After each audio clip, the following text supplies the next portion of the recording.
So here we are with the first page in the Hornet, which is page 19, and this is where we're just first looking at the sounds. So we're checking that our student knows all their letter sounds right at the very beginning. This student of mine was 9 years old. I was confident that they did know the sounds, but I just wanted to check them off.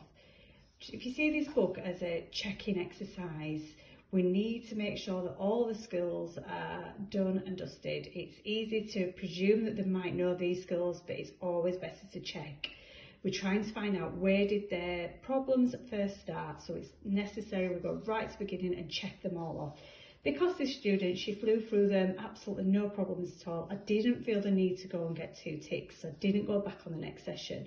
So you can see here on the 21st, we flew through that. She was competent with spelling all the sounds. She was even very good at the vowel discriminations. We got through quite a bit on the 21st. And she was happy to keep going. She found these really simple, but that gave her a little bit of confidence as well, that actually she was going to be okay with this programme. We're checking the skills, so no problems. You can see that in this column, when it came to spelling some of the sounds, she did have problems when it comes to spelling the sounds with the oh, so all. She was getting confused and putting a U. I just made a note of that. So then on the next session, I did go back on the 26th and check these. And she was much better the next time, but I did go back and get that second check to make sure. So the next session, I went back. And then you carry on.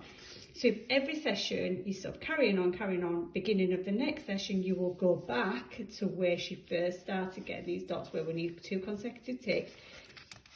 You will notice some exercises are more difficult than others, obviously, for each individual student. So I can see that this student, obviously there's quite a bit going on there. It just visually, you can see that straight away with the dots. This student had a different problem here in the difference between a th and a f. Some mistakes here. So that took quite a few sessions here. You can see that took 5 sessions before we got 2 consecutive ticks.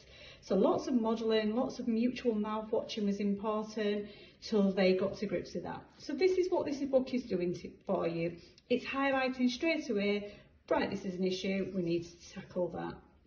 But you would keep moving on at the sessions.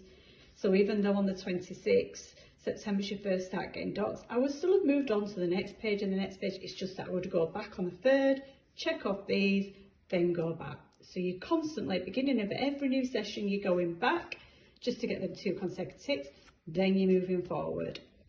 Hopefully that helps.